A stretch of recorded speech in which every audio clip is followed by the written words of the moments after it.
Today we're moving forward in time, moving from one era to the next, like Atticus.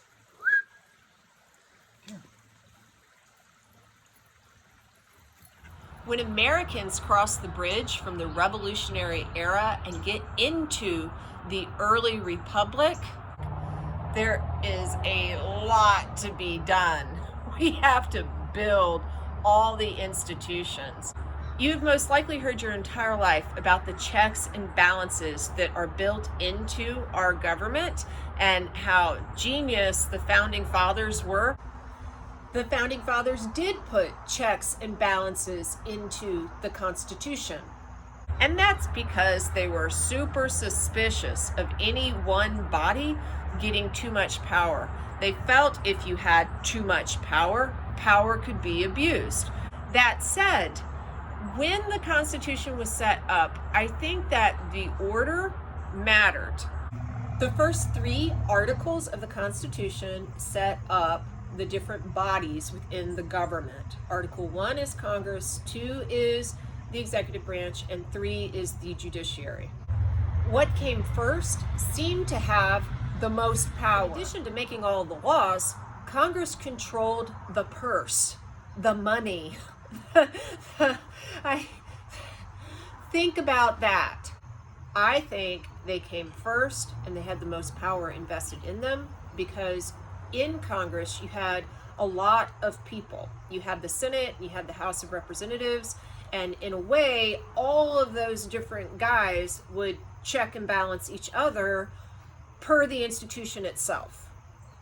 Then you have the executive branch. They get the power of the sword. The commander-in-chief controls armies, obviously commanding the military and being charged with a lot of power as far as conducting foreign policy was concerned was big. But we're not talking Julius Caesar-sized militaries here. In the beginning, Americans were very suspicious of standing armies and navies that were giant. So the power of the sword is significant, but I don't know, to even have it function, you've got to be able to pay your soldiers, which goes back to the power of the purse. But next, you've got the judicial branch. Yeah, power of the pen. Pen, super important. But in the beginning, judges, they're not all that powerful. Way back in the 1700s, we were setting up the judicial branch. No one wanted to be a Supreme Court judge. John Jay was the first Chief Supreme Court Justice out of duty, a sense of civic virtue. Why did no one want to be a Supreme Court judge? Well, A, there was no Supreme Court building. they had, that was like the grand thing that you see today. That's not built until the 1900s. And the court used to meet in the basement, the basement of the Congress for a while. Like they were really not given the same level of respect. 2, you had a circuit court, which meant that whoever was on the Supreme Court they were circuit judges. So they had to ride around to various places to hear cases. So this is not a time period in which you had Delta. You had to get in your little horse and carriage and go over really bad roads and be on the road for months at a time. Half the year you could be gone. And I don't know. I guess inns were nice back then, but I don't think that they were as nice as the current Marriott that you could stay in now. Also, again, they weren't all that powerful because even while Alexander Hamilton had essentially written about a power that will later be called judicial review in the Federalist Essays, no, it wasn't established. That's not going to happen until you get the 4th Supreme Court Justice, John Marshall. The Constitution was initially set up You had checks and balances within the system, but you did not have co-equal branches of government. I think that that is a very 20th century idea. Note, I am giving you an argument. See if it makes sense to you. At the beginning of the 1900s, in what was the progressive era, you had at least two presidents who really wanted to expand their powers. There were three in this period. They were Roosevelt, Taft, and Wilson. Well, Roosevelt is sometimes called the first imperial president. It's not because he was an imperialist, which he was. It's because he wanted to expand his powers as the executive. And so he started kind of pushing the bounds of what he could do. Later, Woodrow Wilson, he's going to make TR look like a piker. He's going to really stretch the Constitution because with the idea that these are co-equal branches, because he wanted the executive branch to be higher up, lifted up. Now keep in mind, I am not trying to diminish the importance of the president, especially the first one that we get, George Washington.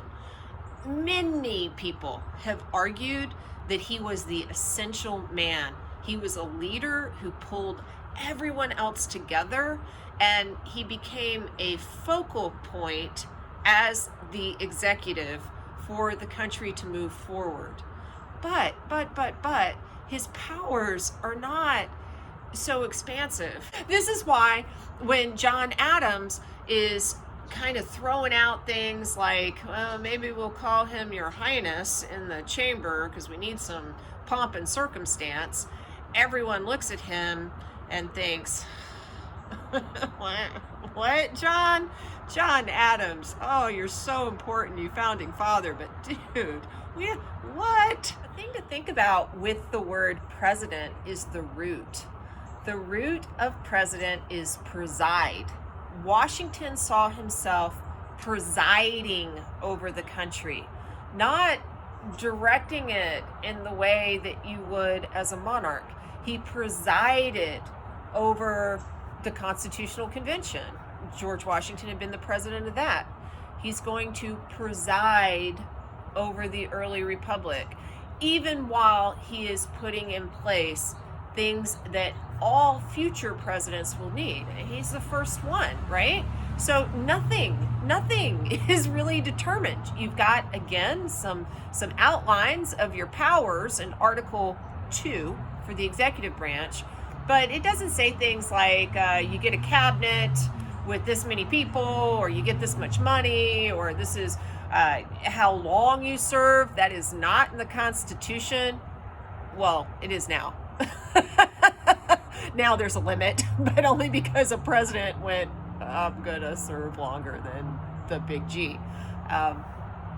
20th century, when those presidents were really expanding the office. Now, of course, we do not have a direct democracy in the United States. Rather, we have another sort of layer, something called the Electoral College, which is a strange institution for sure, but the Founding Fathers were extremely suspicious of straight democracies. They felt that you would create tyrannies of the majority with them.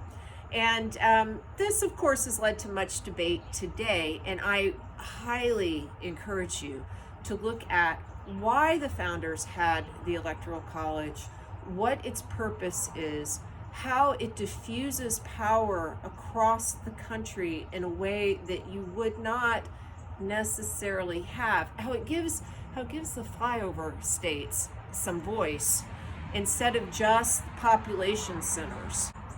But that is a long conversation, more for a government class. You need to know that we have an electoral college. In the beginning, the electors unanimously elected George Washington. He is the only president in our history to be unanimously elected twice, because he's the big G. The guy who got the second highest number of votes from electors was John Adams, and that put him into the vice presidential slot. One thing that would probably be very strange for you today is to understand that John Adams, George Washington, they did not campaign. They were not on the same ticket because there were no political parties. There was not the same conception about how all of this would work. In fact, the founding fathers didn't want political parties. George Washington thought that those would be disastrous for the country. He felt that political parties would create discord, that you'd end up having camps that would go after each other and fight all the time, but this is the thing. You have a free country, and that means you're going to have people who hold different opinions, and some of these opinions are going to be passionately held, and that's going to lead to them getting into camps. Of course, we'd call those factions initially. Think Federalist 10, but the factions inevitably turn into political parties. By the way, George Washington will have two figures within his first cabinet that will later be in different political parties. Alexander Hamilton, who had been his aide during the American Revolution, will eventually become a Federalist. Thomas Jefferson, who will be the first Secretary of State, will eventually become the leader of the Democratic Republicans. Your book calls these guys Republicans. I think that's confusing because we think about Democrats and Republicans today. This was a totally different party.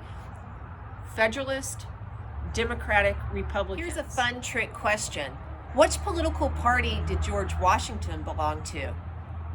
Neither. I don't care what Wikipedia says. He had sympathies that would have been more in the Federalist camp, and so sometimes people call him a Federalist.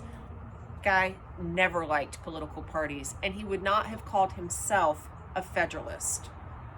He valued both Alexander Hamilton's advice and Thomas Jefferson's. He wanted to hear opposing points of view. And I will tell you elsewhere about some of the big cabinet debates that take place, some big old throwdowns between Jefferson and Hamilton. I think these are especially interesting because they aren't things that are frozen in amber in the 1700s. Jefferson and Hamilton were fighting about where power should reside and how the Constitution should be interpreted. Some of their arguments could easily be transferred to the present time. Even though George Washington looms super large in our history and we think of him as this model president, I want you to understand that he had a lot of challenges during his 2 terms in office. For one, the French and the British go to war again. Those guys really do not like each other. This is an outgrowth of the French Revolution, and the revolutionaries want to destroy monarchies everywhere in Europe after they cut off Louis XVI's head. We stay out of committing troops. George Washington understands that we are a little baby country, and he wants to act in the interest of the United States. George Washington was a straight up realist. A problem for us will be that both the British and the French will go and impress sailors into their navies and just take advantage of us at various times because we are not a strong country. Pay attention to Jay's Treaty. That's related to that. Washington gets a lot of blowback because of it. Also, there's internal unrest. The Whiskey Rebellion happens during Washington's time in office. But Washington is a strong leader, and we get through.